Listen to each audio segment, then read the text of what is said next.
काहे कैले बारू हमसे बेवफाई।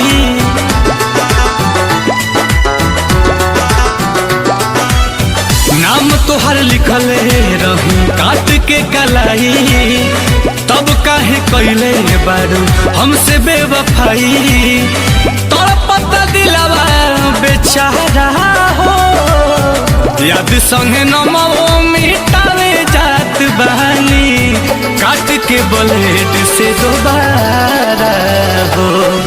याद संगे नमो मिटावे जात बहानी, काट के ब्लेड से दोबारा